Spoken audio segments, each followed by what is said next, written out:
নবম দশম শ্রেণীর প্রিয় শিক্ষার্থীবৃন্দ, আসসালামু আলাইকুম। আশা করি সবাই ভালো আছো, আমিও ভালো আছি। আজকে আমরা তোমাদের সাধারণ গণিত বইয়ের যে ত্রিকোণমিতি অধ্যায় আছে, এই অধ্যায়ের উপর আমরা সর্বশেষ দুইটি ক্লাস ইতিমধ্যে নিয়েছি। আজকে আমাদের তৃতীয় ক্লাস।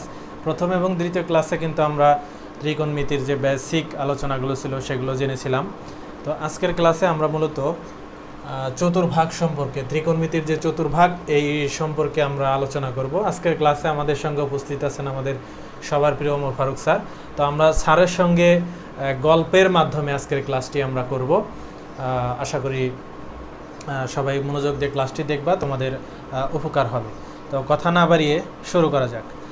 ওমর ফারুক স্যার কেমন আছেন? আমি ভালো, আপনি কেমন আছেন? আছি, আলহামদুলিল্লাহ ভালো আছি। তো আজকে আমাদের শিক্ষা ল্যাবের নবম দশম শ্রেণীর গণিত ক্লাসের আয়োজন হয়েছে। তো গণিত ক্লাসে আজকে আমরা মূলত ত্রিকোণমিতির যে চতুর্ভাগ এই সম্পর্কে আলোচনা করব। তো আপনার সঙ্গে গল্পের মাধ্যমে আমরা ক্লাসটা নিতে চাচ্ছি, যেন ক্লাসটা আমাদের সবার কাছে খুবই আনন্দদায়ক হয়। তো আজকের ক্লাসে দেখেন যে আমি এখানে একটি চতুর্ভাগ এঁকে রেখেছি। চতুর্ভাগটা কি, এটা যদি ধরেন যে বলা হয় যে চতুর্ভাগটা কি, তাহলে বিষয়টা আমাদের এরকমভাবে বলতে হবে যে একটা সমতলে দুইটা অক্ষ, একটা এক্স অক্ষ এবং আর একটা ওয়াই অক্ষ। দুইটা অক্ষ যখন একে অপরকে ছেদ করে, পরস্পরভাবে ছেদ করে, যে দেখেন একটা অক্ষ এক্স আর একটা অক্ষ ওয়াই, দুইটা অক্ষ একে অপরকে কি একটা বিন্দুতে ছেদ করেছে। ছেদ করার ফলে দেখেন তো টোটাল এই অংশটা চারটি খণ্ডে বিভক্ত হয়ে গেছে না স্যার? হ্যাঁ, চারটি খণ্ডে বিভক্ত হয়ে গেছে। তো এই চারটি খণ্ডকে কি বলে জানেন? না, এই চারটি খণ্ডকে কি বলে? চারটি খণ্ডকে বলে প্রথম চতুর্ভাগ, দ্বিতীয় চতুর্ভাগ, তৃতীয় চতুর্ভাগ এবং চতুর্থ চতুর্ভাগ। মানে চারটা খণ্ড, এই চারটার নাম চারটা চতুর্ভাগ। এখন চারটা চতুর্ভাগ ঠিক আছে, এখন আমরা মন চাইলে কি যে কোনোটাকে যে কোনো চতুর্ভাগ বলতে পারি। ধরেন এখানে আমি আগে লিখে রেখেছি তৃতীয় চতুর্ভাগ, এখন আপনার মন চাইলে আপনি বললেন এটা দ্বিতীয় চতুর্ভাগ, তাহলে কি হবে? না, এটা হবে না। তাহলে এটা কিন্তু আমাদের স্টুডেন্টদের বা আমাদের প্রশ্ন থাকতে পারে, তাহলে আমরা কোনটাকে প্রথম বলবো বা কোনটাকে দ্বিতীয় বলবো। এটা আমি আপনি মন চাইলেই তো যে কোনো একটাকে বলতে পারি না, অবশ্যই একটা নিয়ম আছে, তাই না? আচ্ছা, দেখেন সেই বিষয়টা আমরা একটু আলোচনা করি আমাদের শিক্ষার্থীদের উদ্দেশ্যে। এই যে দুইটা এক্স অক্ষ এবং ওয়াই অক্ষ, দুইটা রেখায় একে অপরকে ছেদ করলো। দুইটা অক্ষ একে অপরকে ছেদ করার পর এই যে একটা যে ছেদ বিন্দু তৈরি হলো, এখান থেকে দেখেন আমরা সবাই দেয়াল ঘড়ি দেখেছি না স্যার? দেয়াল ঘড়িটা ঘুরে কোন দিকে? সাধারণত দেয়াল ঘড়ির কাঁটাটা কি এদিক থেকে এদিকে মুভ করে, তাই না? আচ্ছা, তাহলে এই কোণগুলো আমরা হিসাব করব দুই ভাবে। কোণগুলো একটা ধনাত্মক হয় আর একটা হয় ঋণাত্মক। সবসময় যে পজিটিভ হবে এমন না, নেগেটিভও হতে পারে। তো এই বিষয়টা নির্ধারিত হয় মূলত এই ঘড়ির কাঁটার দিকের উপর ভিত্তি করে।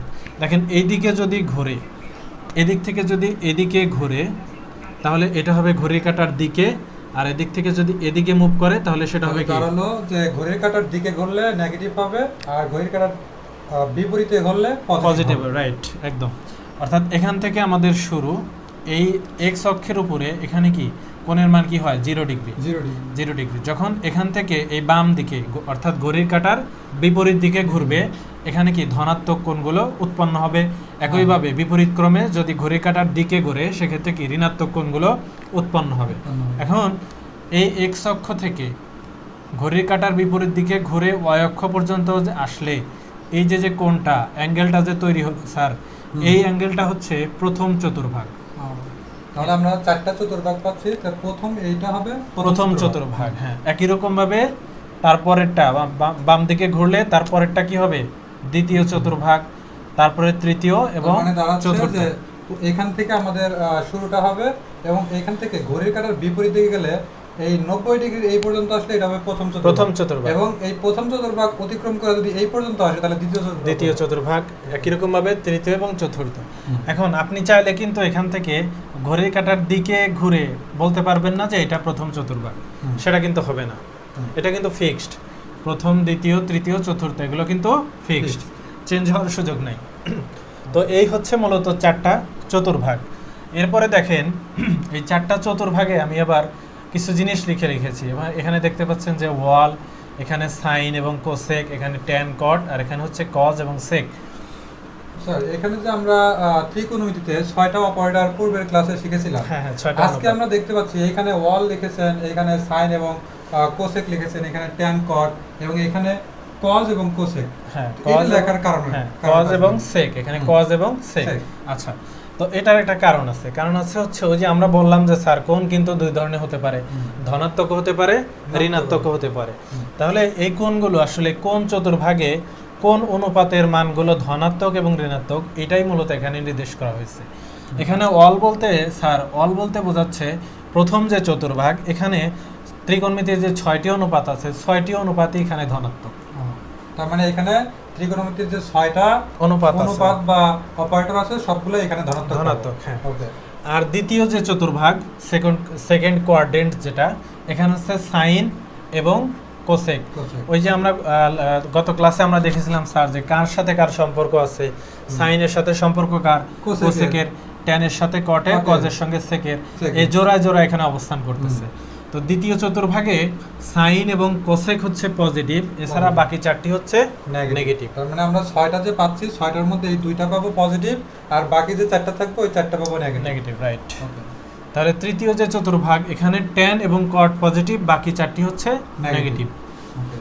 তারপরে কজ এবং চতুর্থ যে চতুর্ভাগ, এখানে কজ এবং সেক এটা হচ্ছে পজিটিভ, আর বাকি 4টি হচ্ছে নেগেটিভ।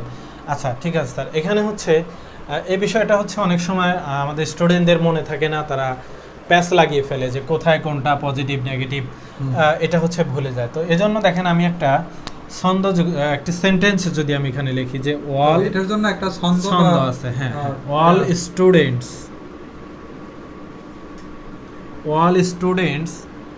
ধরেন আমি লিখলাম টেক কফি, ঠিক আছে? অল স্টুডেন্ট টেক কফি, এটাই কি সেই ছন্দ? হ্যাঁ, এটাই হচ্ছে সেই ছন্দ, অল স্টুডেন্ট টেক কফি। আচ্ছা, এই অল মানে হচ্ছে স্যার আমাদের যে প্রথম চতুর্ভাগ, এই প্রথম চতুর্ভাগে অল মানে হচ্ছে কি সবাই পজিটিভ, সব মানে 6টা অপারেটর ছিল, সব 6টা অনুপাতই এখানে পজিটিভ। এরপর এই যে স্টুডেন্টের ফার্স্ট লেটারটা কি স্যার? এস। এস মানে কি? সাইন। আচ্ছা, সাইনের বিপরীত কে ছিল? কোসেক। তাহলে দ্বিতীয় যে চতুর্ভাগ আছে স্যার, সেখানে হচ্ছে সাইন এবং কোসেক হচ্ছে পজিটিভ। আর থার্ডে টেক থেকে আমরা টি নিলাম স্যার, টিতে ট্যান, এবং ট্যানের বিপরীত কি ছিল? কট। অর্থাৎ তৃতীয় যে চতুর্ভাগ, সেখানে হচ্ছে ট্যান এবং কট হচ্ছে পজিটিভ, আর বাকি সবাই নেগেটিভ। এবং সবশেষে যে কফি স্যার, এই কফির সিতে কি?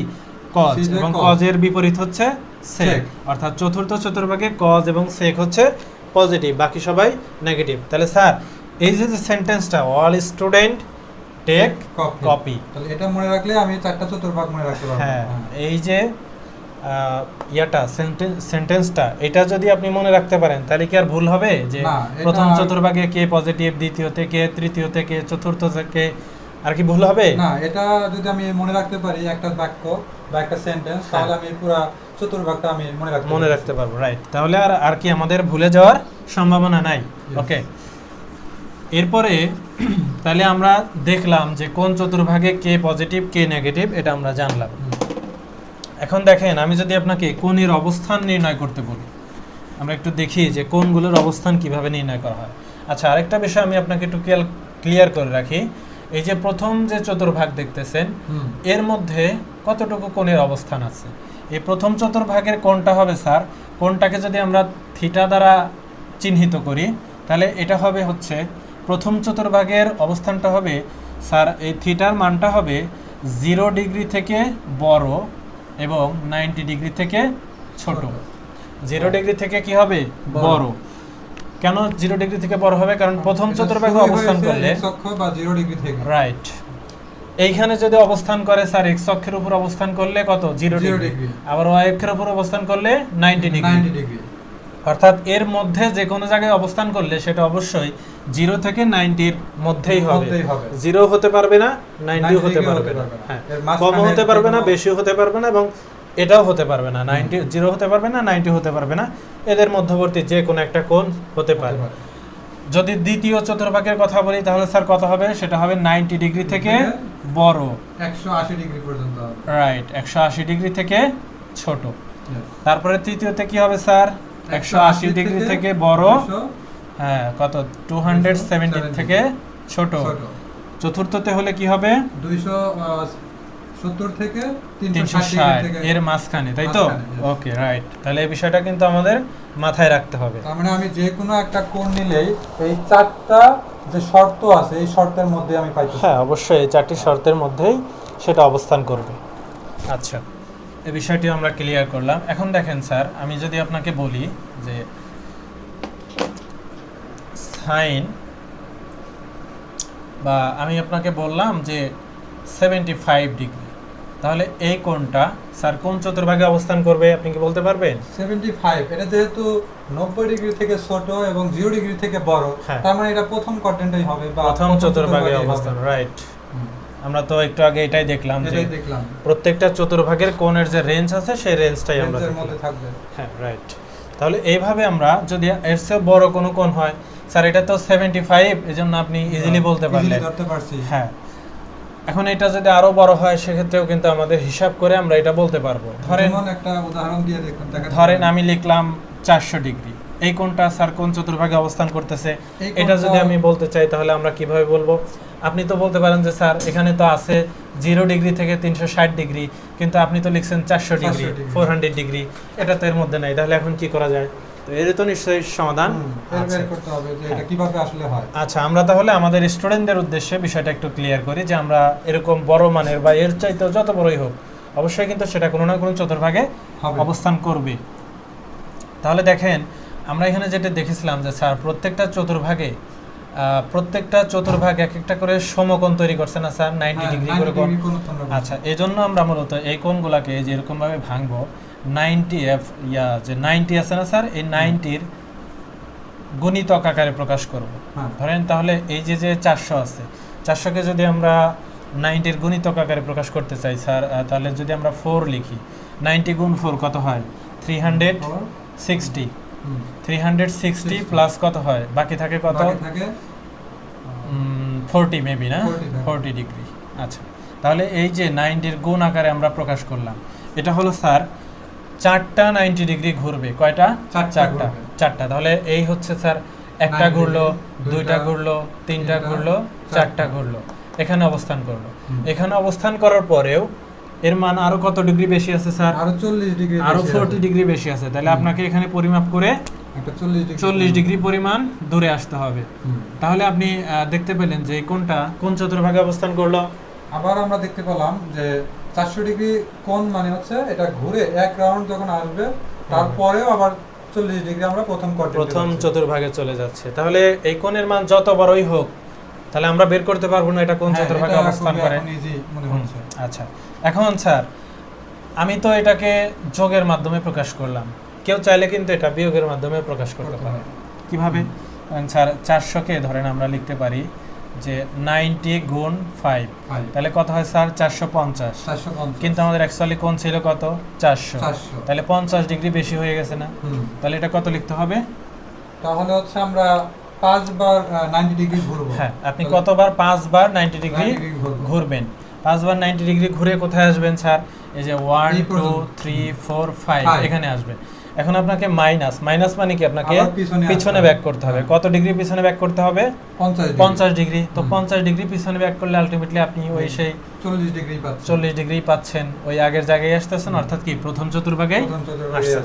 তাহলে এই কোণের মান 400 হোক আর 4000 হোক, যত বড়ই হোক না কেন আমরা নির্ণয় করতে পারবো না এটা কোন চতুর্ভাগে অবস্থান করতেছে। এটা খুব সহজেই আমরা এখন বের করতে পারি যে আমরা 90 ডিগ্রি দ্বারা এই যতবার ঘুরবে শুধু ওই সংখ্যাটা দিয়ে তারপরে যদি বেশি হয় যোগ করে দিব, কম হলে বিয়োগ করে দিব। আচ্ছা, বেশি হলে বাম দিকে যেতে হবে ঘড়ির কাঁটার বিপরীত দিকে, আর কমাতে হলে ঘড়ির কাঁটার দিকে ঘুরতে হবে, এই তো বিষয়। তাহলে এই ছিল মোটামুটি চতুর্ভাগ সম্পর্কিত শেখার বিষয়। আমরা দেখলাম যে একটা চতুর্ভাগ কি, চতুর্ভাগের কোণের বিভিন্ন অবস্থান সম্পর্কে আমরা জানলাম। একটা কোণের মান আমাদেরকে দিয়ে বলে যদি এই মানটা কোন চতুর্ভাগে অবস্থান করছে সেটি আমাদেরকে নির্ণয় করতে বলে, তাহলে আশা করা যায় যে আমরা ইনশাআল্লাহ সেটা খুব সুন্দরভাবে বের করতে পারবো। আমাদের স্টুডেন্টের জন্য একটা হোমওয়ার্ক দিয়ে রাখতে পারি। আচ্ছা, আমাদের স্টুডেন্টদের জন্য একটা হোমওয়ার্ক আমরা যদি দিয়ে রাখি, ধরেন যে স্যার আমি একটা কোণ লিখলাম 945 ডিগ্রি, এই কোণটা কোন চতুর্ভাগে অবস্থান করতেছে। চতুর্ভাগ তো আমরা জানি যে 4টা চতুর্ভাগ আছে আমাদের, চতুর্ভাগ আছে। তো এই 4টা চতুর্ভাগের যে কোনো একটা চতুর্ভাগে তো এটা ডেফিনেটলি অবস্থান করতেছে। তো সেই চতুর্ভাগ কোনটা, এটা হচ্ছে আমাদের স্টুডেন্টরা বের করে আমাদেরকে কমেন্ট বক্সে জানাবে। তোমরা যারা আমার মতো ত্রিকোণমিতি বোঝো না, তারা এই আমার মতো এই সুমন স্যারের ক্লাসগুলো দেখে নিতে পারো, তারা খুব সহজেই এইগুলো ক্যাপচার করতে পারবে। সো সুমন স্যার এই জিনিসগুলো খুব ভালো মতো বুঝিয়ে দিতে পারবে। ওকে, তাহলে আজকের ক্লাসটি এই পর্যন্তই, দেখা হচ্ছে পরবর্তী ক্লাসে ত্রিকোণমিতির পরবর্তী টপিকস নিয়ে। সে পর্যন্ত সবাই ভালো থাকবে, আল্লাহ হাফেজ।